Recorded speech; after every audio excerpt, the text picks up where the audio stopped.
batarahura na Yesu.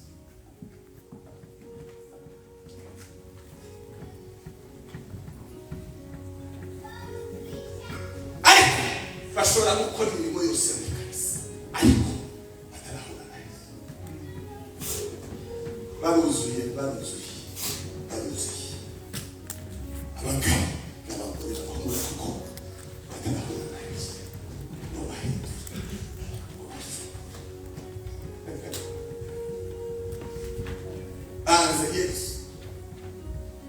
Banze Yesu batarahura. Igice cya kabiri n'abantu bizeye barabatizwa mu mazi menshi ariko ntibuzure umwuka wera. Icyo nicyo gice kinini cyane twuzuye. Icyo abantu babatijwe mu mazi menshi ariko batigeze buzura umwuka wera, bakiyoboka na kamere zabo. Nibwo Pawulo yavuze mu Bagalatiya mu mirimo y'abantu baka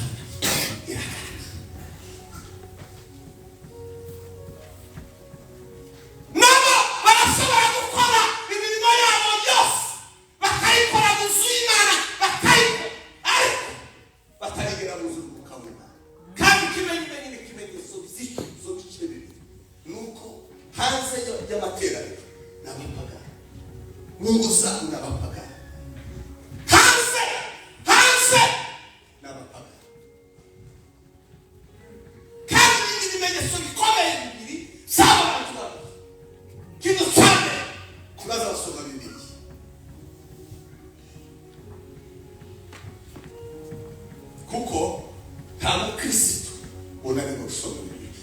Uko umubiri udashobora kunanirwa kurya keretse ubize gute umuntu arwaye. Ese nibyo?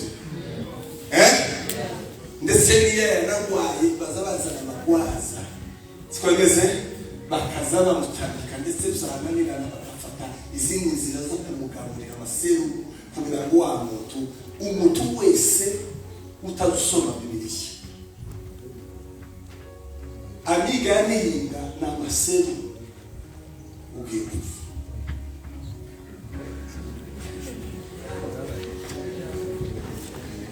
Nimekutana na Yesu,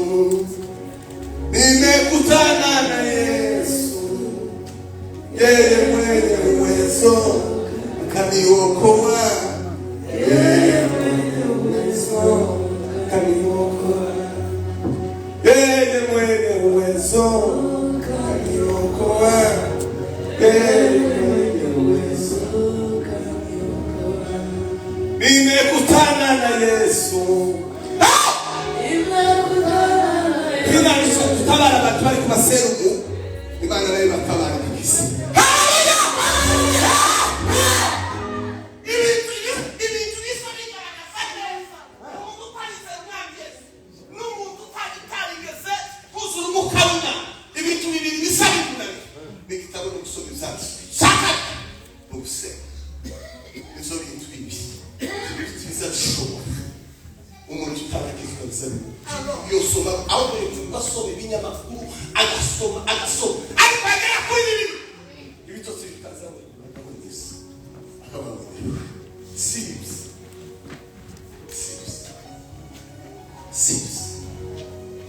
kandi nabonye abantu benshi bazosoma tubashambira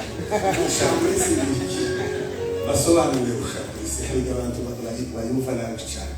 Ubundi gushakiriza umuntu cyumuka yagejeje niko gusanga ikirato cyo ku meza yo kurira uwo kirato mama yikura ukakishana aho cyane kete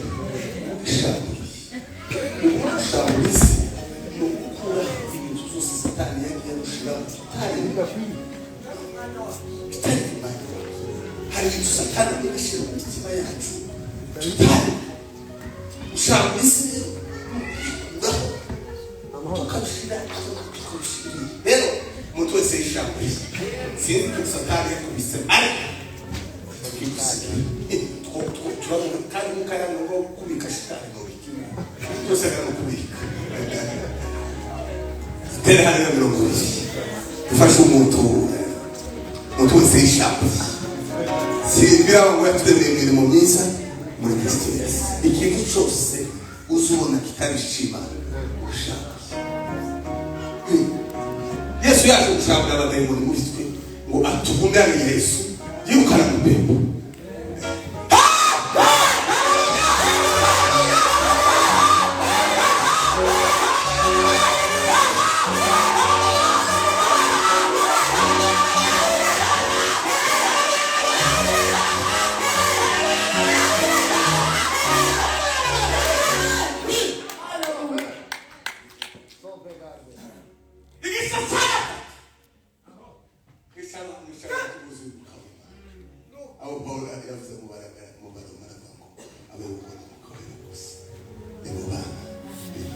Umuntu agera mu kigero cyo kwita umwana w'Imana abyara iyo ageze mu rwego rwo kumva umwuka no kuyamubona kuko umwana wese asasa muri Yohana 10 Yesu yaravuze ngo umwuga bwiza ngo zitamase ngo nazo sinzawute ngo sinamuzi ngo kandi ngiye byamagaye ngo sisijwike umwana wese kandi n'ababyeyi mwese hano hanze akana kamaga umwana wese kwa mwe mbese niko kandi kujya mu kibuga cy'inkanyisha inyana zishakanye ikayima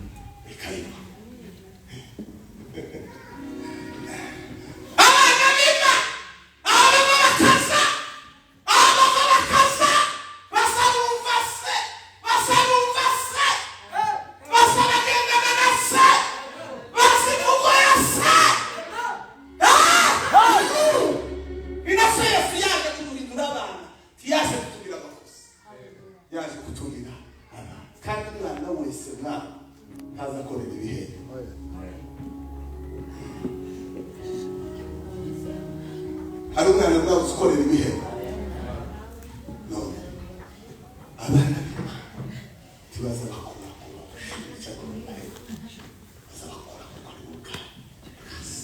kandi ikindi kintu gikomeye nico gituma izo bice bibiri kubera ko ariho tuba cyane nico gituma twujuje abanyabwoba baba mu nzu y'Imana.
Mukayigeze kungarambira mu musozi Yesu ariho n'abanesheje gusa abantu bose bari ku musozi Yesu barasnesheje n'abatsinzi bagendera mu tsinzi kuko Yesu uri mu bantu yaranesheje tugendana mu tsinzi turana mu tsinzi so tugende mu mbaraga z'ubwami bw'Imana. Filipo abwira Nataniyeli we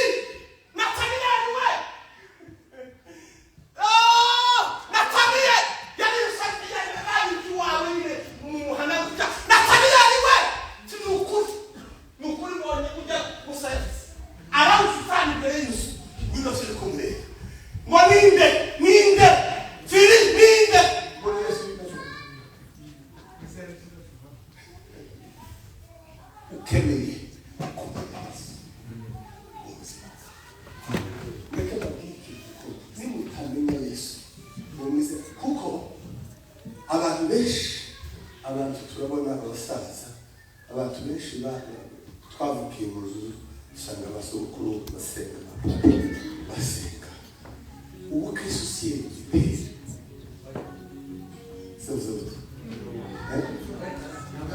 Wari karani. Ntabwo Kristo ari igitenge ngo ni cyane ngo ni ubwami ngo papa arapfa umwana nani siko bimeze umwuzukuru azarana ubu Kristo si igitenge.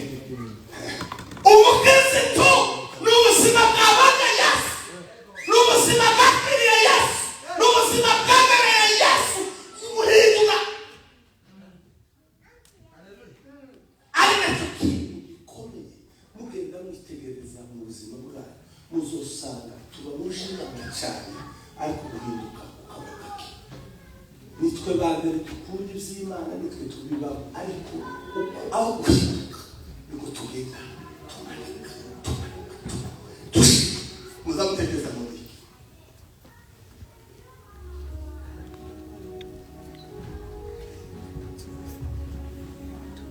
ukwanga ku WhatsApp y'umuhana n'imiryango bamwe n'abatukanye bazaba batukana. Yesu yahise mu buzima bwawe asa guhindura icyaha.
nikizi ka umuntu usenga cyane no mu muryango bikakarara kandi twese tuza kurusha ariko iyo udasenga cyane rero mutumo nibande mukibana nibande zose nisi mukara n'ukomisi ngo nubwo bikiseze bakazaba gukandagira ukazora n'uzi kwa umuri ariko siyo mu itara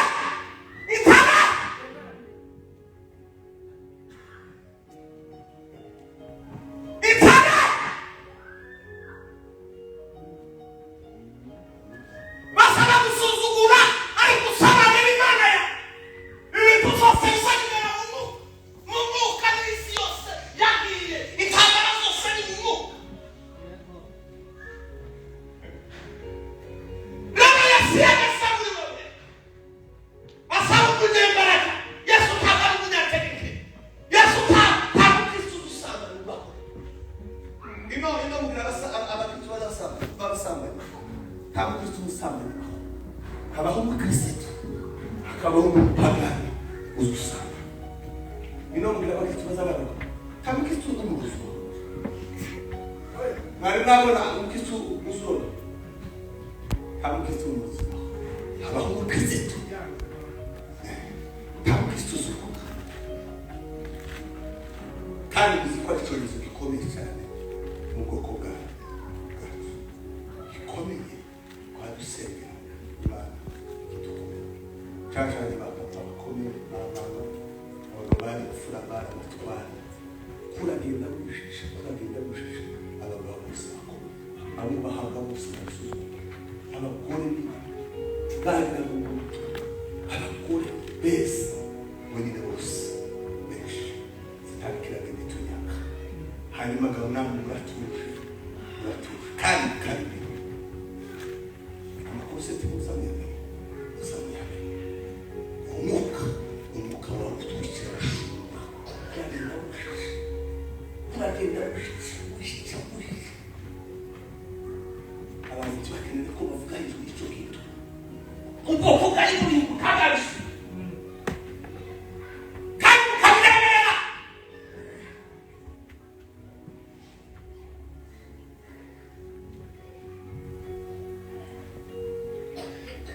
none tuvuge abavandimwe turakirabukanye inshuti zaratandukanye kubera ubu abagabo b'imfura barashize habakivu ifaranga zose twagafashije imfubyi zanjye mu bigihugu zose hano ngo bamwe mu kabarake ifaranga zinshi ziragugurira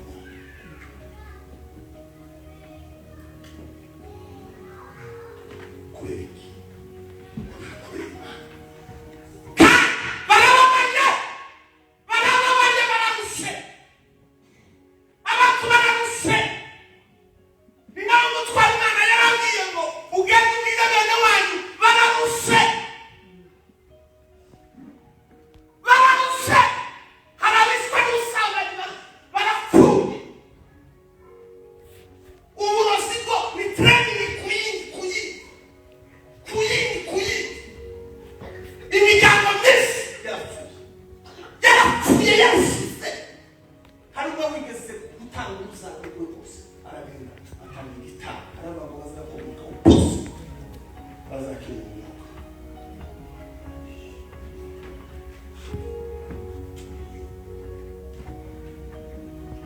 nibo bamanyana nibo bakwe nibo bashiki bacu nibo bamushenge nibo badata bacu nibo bamuyomba nibo ba papa nibo bana hanyuma mukananirwa guhaguruka mu dusenge n'umukuri w'ubwoko bwose imirara yose bazabishyira ku mishwi tubona ko umwaka ugiye kurangira kuri Noel ukuza dukora ijendo munyazishi ukuvuga ngo uko tugira komite y'abanyazishi hano bwambere mu isi y'umwuka haba komite y'abantu ishinzwe kumenya ngo se binde mugabo mu muryango wacu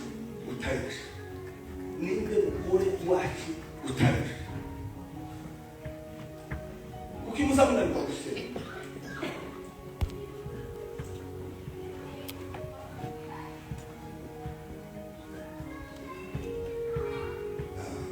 Iyo bigezeho isaba abagabo bari bakomeye barihe, abagabo basenyaga barihe, abagore basenyaga nabo barihe, bagiraga neza barihe.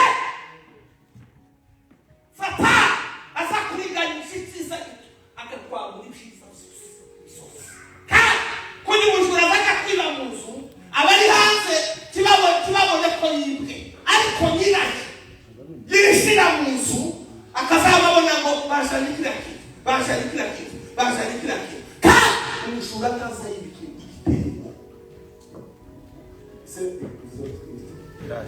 Satani hafunya tiyosa mwana ngo yibe plus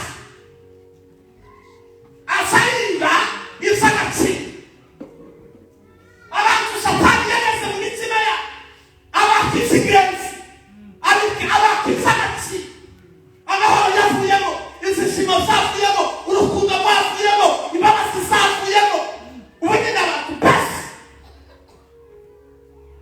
ubwiza bwabo bwarashize. ariko mukayigeze kumva n'abakozi tugatakaza wewe mwiza wakira ibikuvuye kuko umutuzo wa Satani ruziza ko ubutuzi bwe unututiwe wowe utumushi wa Satani wishi wabikuye mu butunzi bwo mu mutima we. Timugapfa abantu nimubona umuntu karakora ikintu afite story timukajuguha nagutuka arakubwe mu ngwindo muhaye iyo uyicecetse wenda gusimo guhahira tishoka. No tugiye gusenga Yesu dukeneye ubuzima twari utegekenya abantu bahise